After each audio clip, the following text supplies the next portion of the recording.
Hello everybody and welcome to that. आज के today markets में हम बात करेंगे अबाउट लैब ग्रोन डायमंड्स। क्या होते हैं lab grown diamonds? Indian markets में इसका क्या स्कोप है? क्या ये इंडियन मार्केट्स का एक इम्पॉर्टेंट सेक्टर है? चलिए सारे सवालों का जवाब ढूंढते हैं। और दूसरा, about an age old rivalry of SP group and Tata group chairman की। और अब जब ये खत्म हो गई है तो ये इतना इम्पोर्टेंट क्यों है इंडियन मार्केट्स के लिए? हाय, this is your host Suhani Kadaria and let's begin.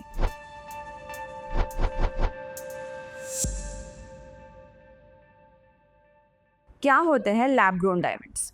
Lab grown diamonds real diamonds होते हैं, बस फर्क ये होता है कि ये अर्थ से माइन नहीं किए जाते बल्कि फैक्ट्रीज में बनाए जाते हैं। CVD which is chemical vapour deposition, vacuum chamber में कार्बन गैसेस से डायमंड क्रिस्टल बनता है। उसके बाद high pressure high temperature, earth के अंदर के नेचुरल हीट और प्रेशर को मशीन में रिक्रिएट करके डायमंड बनाते हैं। So this is the process of how we make a lab grown diamond. अब इसके फायदे ये है कि उसका जो प्राइस है वो 30 to 50% कम होता है माइन डायमंड्स के कंपैरिजन में। ये ज्यादा इको फ्रेंडली है और माइनिंग से एनवायरमेंट डैमेज भी नहीं होता है, और ये एथिकली सोर्स्ड होते हैं। कोई कॉन्फ्लिक्ट डायमंड का इशू ही नहीं होता है। अब अगर इंडिया के मार्केट को स्टडी करते हैं तो ज्वेलरी का मार्केट साइज है अराउंड $80 बिलियन। उसमें लैब ग्रोन डायमंड्स का ग्रोथ है अराउंड 15 to 20% के कैगर के साथ। गवर्नमेंट भी पुश कर रही है फॉर डोमेस्टिक मैन्युफैक्चरिंग। उसके लिए क्यों? बिकॉज उसे सब्सिडीज मिलती है और इंसेंटिव्स भी मिलते हैं। अब जो लाइमलाइट कंपनी है उसके बारे में बात करते हैं। It was founded around 2019 by Pooja Seth Madhavan, जो मुंबई के है। उसका जो मॉडल है वो काफी वर्टिकली इंटीग्रेटेड है, मतलब प्रोडक्शन से लेके ज्वेलरी मेकिंग तक खुद कंट्रोल करते हैं। इसका जो प्रोडक्शन पार्टनर थे वो था द भतवागरी ग्रुप, जो इंडिया के टॉप लैब ग्रोन डायमंड्स के प्रोड्यूसर है। और जो ज्वेलरी मैन्युफैक्चरिंग है वो द एमरल्ड ग्रुप करता है, जो एशिया का लार्जेस्ट ज्वेलरी मैन्युफैक्चरर है। अब अगर सेल्स चैनल की बात करते हैं तो अपना ई कॉमर्स वेबसाइट है उनका खुद का, 50+ एक्सक्लूसिव ब्रांड आउटलेट्स है, 40 शॉप इन शॉप्स दूसरे ज्वेलर्स स्टोर्स में है, एंड मेट्रो सिटीज में स्ट्रॉन्ग प्रेजेंस है। अब टियर 2 और टियर 3 सिटीज में एग्रेसिवली एक्सपैंड भी कर रहे हैं। अब जो लाइमलाइट कंपनी है उसका एक्सपेंशन प्लान समझते हैं। तो limelight company usually lab grown diamonds बनाते हैं, and that is why we can see कि उसका लैब ग्रोन डायमंड्स में क्या एक्सपेंशन प्लान्स होने वाले हैं। उन्होंने फंडिंग Feb 25 में 90 करोड़ के आसपास रेज किया है। उनका ये गोल है कि 2026 तक जो स्टोर नेटवर्क उनका अभी 50 तक है, उसको बढ़ा के वो 100+ स्टोर्स बना दे। अब स्ट्रैटेजी ऐसी होगी कि एक ऑमनी चैनल करके होता है, मतलब ऑफलाइन स्टोर्स का नेटवर्क ग्रो करना प्लस ऑनलाइन सेल्स को भी बूस्ट करना। जो स्मॉल सिटीज पे फोकस होता है, जहाँ लोग ज्वेलरी देख के ही खरीदना प्रेफर करते हैं, वहाँ ट्रस्ट बिल्ड होता है और ब्रांड को सस्टेनेबल लग्जरी कैटेगरी में भी पोजीशन करता है। अब ये सब क्यों इंपॉर्टेंट है? तो उसके ये फायदे है कि पहला तो ब्रांड विजिबिलिटी की, हर नए स्टोर का मतलब होता है ज्यादा लोगों तक रीच। उसके बाद सेल्स ग्रोथ, फुटप्रिंट बढ़ने से मार्केट शेयर भी बढ़ता है, and the last one is economies of scale, जो बल्क में खरीदने से कॉस्ट कम होता है, एंड मार्केटिंग का कॉस्ट भी हर स्टोर पर कम पड़ता है। डिस्ट्रीब्यूशन और लॉजिस्टिक्स ज्यादा एफिशिएंट होते हैं। इसमें एक फंडिंग एडवांटेज भी होता है जो एक्सपेंशन में डेट फ्री तरीके से हो रहा है, जो फाइनेंशियल रिस्क कम करता है। इसमें रिस्क भी है, जैसे अगर डिमांड स्लो हुई तो स्टोर का रेंट, स्टाफ का सैलरी, इन्वेंट्री कॉस्ट, प्रॉफिट्स को भी प्रेशर में डाल सकते हैं। कंपटीशन काफी अग्रेसिव हो सकती है। बड़े ज्वेलरी ब्रांड्स भी लैब ग्रोन डायमंड्स में आ रहे हैं। टियर 2 और टियर 3 सिटीज में लैब ग्रोन डायमंड्स का ट्रस्ट बिल्ड करने में मार्केटिंग स्पेंड ज्यादा हो रहा है। So all in all, what is the future outlook? अगर शॉर्ट टर्म में बात करते हैं, मतलब 25-26 में, तो स्टोर नेटवर्क डबल हो रहा है एंड स्मॉल सिटीज में ट्रस्ट बिल्ड करना जरूरी है। अगर मीडियम टर्म में देखते हैं तो इंडिया का number 1 lab grown diamond brand बनने का टारगेट हो सकता है लाइमलाइट का। एंड अगर लॉन्ग टर्म एक्सपेंशन बात करते हैं तो ग्लोबल एक्सपेंशन मिल सकता है, मतलब पहले ऑनलाइन एक्सपोर्ट्स, फिर फ्लैगशिप इंटरनेशनल स्टोर्स भी खोल सकते हैं, एंड सस्टेनेबल लग्जरी सेगमेंट में स्ट्रॉन्ग पोजीशनिंग दिखा सकते हैं। So the bottom line is, limelight का ये एक्सपेंशन सिर्फ स्टोर काउंट बढ़ाने का प्लान नहीं है, बल्कि एक बेट है कि लैब ग्रोन डायमंड्स इंडिया में मेनस्ट्रीम बनेगा। अगर ग्रोथ पेस यही रहा तो ये brand Tanish of sustainable diamonds बन सकता है। टियर 2 और टियर 3 सिटीज में पहले एंट्री करके और 2027 में ग्लोबल स्टेज पे जंप करके ये अपना रास्ता बना सकता है। अब आते हैं आज के दूसरे न्यूज पे। अगस्त 25 में एक छोटा सा हिस्टोरिक मोमेंट हुआ। एन चंद्रशेखर जो टाटा सन्स के चेयरमैन हैं और शपूर मिस्त्री जो एसपी ग्रुप चेयरमैन है, एक प्राइवेट मीटिंग में मिले थे। पिछले 9 साल में दोनों ग्रुप्स सिर्फ लॉयर्स और कोर्ट्स के थ्रू ही बात कर रहे थे, डायरेक्ट टेबल पे कभी बात ही नहीं की और ना ही साथ में बैठे। इसीलिए ये मीटिंग बहुत ज्यादा बड़ी है, क्योंकि पहली बार लगता है कि दोनों साइड की लड़ाई खत्म करने के मूड में है। तो हुआ क्या था? पुरानी पार्टनरशिप थी। टाटा ट्रस्ट हमेशा से टाटा सन्स का मेजॉरिटी शेयर होल्डर रहे हैं, लेकिन एसपी ग्रुप ने 18.4% स्टेक डेकेड्स में खरीदा। ये एक साइलेंट पार्टनरशिप थी, डिविडेंड मिलता था, कभी कभी एडवाइस मिलती थी, लेकिन ऑपरेशनल इंटरफेरेंस जीरो था। अब आउटसाइडर चेयरमैन आए। 2012 में टाटाज ने हिस्ट्री बनाई जब साइरस मिस्ट्री को, जो एसपी के फैमिली मेंबर है, उनको टाटा सन्स का पहला नॉन टाटा चेयरमैन बनाया। इसमें हुई स्ट्रैटेजी क्लैशेस। मिस्ट्री चाहते थे कि लॉस मेकिंग वेंचर्स बचाए जाए, जो टाटा ट्रस्ट लेगेसी प्रोजेक्ट्स को बचाना चाहते थे। और 2016 में, अक्टूबर 2016 में मिस्ट्री को एकदम से बोर्ड ने हटा दिया और यहाँ से कॉर्पोरेट दोस्ती टूट गई। अब जो कोर्ट रूम बैटल था, तो एसपी ग्रुप ने ऑपरेशन और मिसमैनेजमेंट का केस डाला, मिस्ट्री के रिमूवल और 2017 में टाटा सन्स का पब्लिक से प्राइवेट लिमिटेड में कन्वर्ट होने पर ऑब्जेक्शन किया। 2021 में सुप्रीम कोर्ट ने टाटा सन्स के फेवर में जजमेंट दिया, मिस्ट्री का आउटसाइडर वैलिड और प्राइवेट कंपनी स्टेटस कंफर्म किया। प्राइवेट होने का मतलब है कि एसपी ग्रुप अपना स्टेक इजीली बेच नहीं सकता विदाउट टाटाज परमिशन। अब एसपी ग्रुप की क्या परेशानी थी?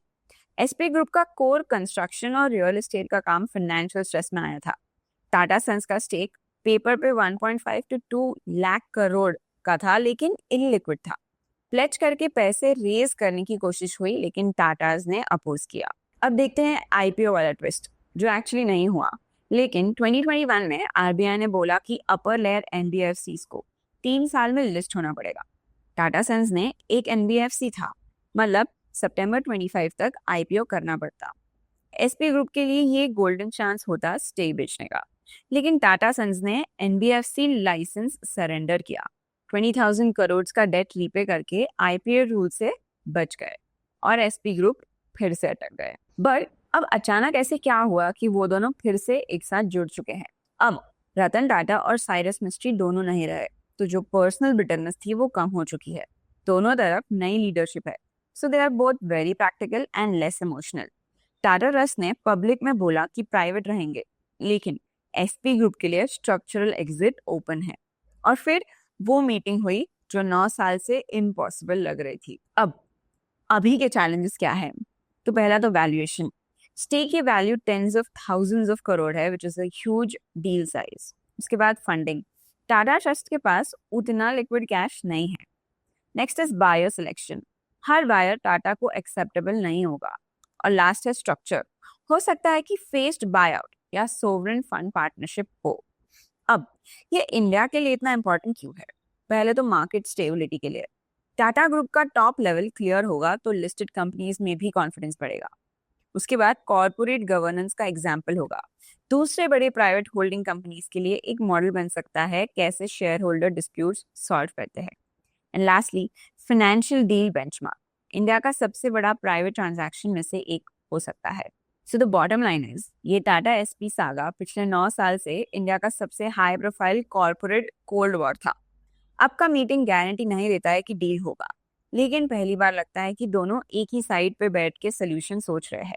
अगर ये सॉल्व हो गया तो ये चैप्टर कॉर्पोरेट इंडिया के हिस्ट्री में एक माइलस्टोन बन के रह जाएगा। चलते हैं इनसाइट्स टैब पे और देखते हैं आज का हीट मैप। वह हम देख सकते हैं आज का जो एक्सीडेंट फॉर द डे है वो है Bajaj finance, which is down bye 2.83%। उसके बाद हम देख सकते हैं HDFC bank is down bye 1.29%, ICICI bank is down bye 1%, Hindustan Unilever is down bye 1.37%, Kotak bank is down by 0.86%. Bajaj Finserv is down by 0.77%. So these have been the top losers for today. Top gainers की बात करें तो आज Mahindra and Mahindra is up by 1.58%. Maruti is up by 1.93%. Hero MotoCorp जो कल लो में था वो it is again up by 1.82%. Tech Mahindra is up by 1.9%. ONGC is up by 0.74%. So these have been the top gainers and losers for today. अगर FI DI data की बात करते हैं तो एज ऑफ 11th अगस्त FI ने selling किया फिर से of 1,202 crores and DI ने बाइंग किया 5,972 crores। उसके बाद अगर MTF Insights पे आते हैं तो as of August 8, 2025, the industry MTF book stands at 91,905 crores, इसमें 5,735 crore positions add हुए हैं and 5,022 crore positions liquidate हुए। So the net book addition is of 713 crores। उसके बाद अगर आज के टॉप डिलीवरीज की बात करें तो आज की जो टॉप 5 डिलीवरीज है वो है ICICI bank, doctor Reddy's laboratory, HCL Tech, Infosys and Kotak Bank, which range from 80% to 72%। उसके बाद अब चलते हैं धन चार्ट्स पे और एनालाइज करते हैं निफ्टी 50 फॉर टुडे। तो जैसे हम देख सकते हैं कि एक रेड कैंडल बनी है जिसको ऊपर एक बहुत बड़ा बिक है, मतलब मार्केट्स मेड अ हाई, मतलब जो पिछले 2-3 हम देख सकते हैं कि जो हाई उसने ऑलमोस्ट 5 अगस्त को लगाया था वो आज उसने लगाने की कोशिश की है, बट फिर से वो नीचे आ गया, मतलब we can see a bearish candle being form. So if you go and analyse it on early basis, तो जैसे पहले 1 आवर में हम देख सकते हैं कि एक बहुत ही बुलिश कैंडल बनी है, ग्रीन कैंडल, बहुत बड़ा कैंडल बना है, बट उसके बाद we can see the bearish engulfing pattern, जो फिर से एक रेड कैंडल बनाई और जो ग्रीन कैंडल थी उससे वो खा चुकी है और उसके बाद एक बेरिश पैटर्न फॉर्म होके लो मारा है निफ्टी ने। अगर फिर से उसको डेली पे जाके देखते हैं, सो 24,563 पे निफ्टी ओपन हुआ, made a high of 24,702, made a low of 24,465 and closed around 24,487। वो अभी भी उसके 20 EMA और 50 EMA के नीचे है और उसका RSI फिर से गिर के हो चुका है 39 और आज निफ्टी 97 पॉइंट से नीचे था। अगर सेंसेक्स की बात करते हैं तो सेंसेक्स भी 368 पॉइंट से आज नीचे है।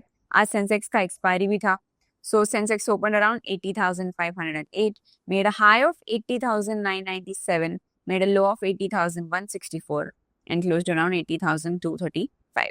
ये भी उसके 20 EMA और 50 EMA के नीचे है और उसका RSI भी गिर के हो चुका है 39।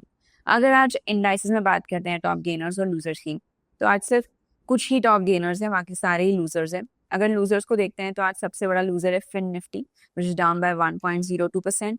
उसके बाद है bank Nifty, which is down by 0.84%, and BSE bank X, which is down by 0.83%। अगर टॉप गेनर्स में बात करें तो Nifty pharma is up by 0.69%, Nifty auto is up by 0.56% and Nifty IT is up by 0.38%। So that's it for today. I'll see you tomorrow. But मुझे आपसे एक सवाल है about the first topic. क्या आपको लगता है कि लैब ग्रोन डायमंड्स एक ऐसा मार्केट है जो सर्वाइव कर सकता है for years to come? Because ultimately, timeless jewelry is invaluable, right? So, what do you think? Tell us in the comments below. Till then, like, share, and subscribe, and stay curious and stay updated.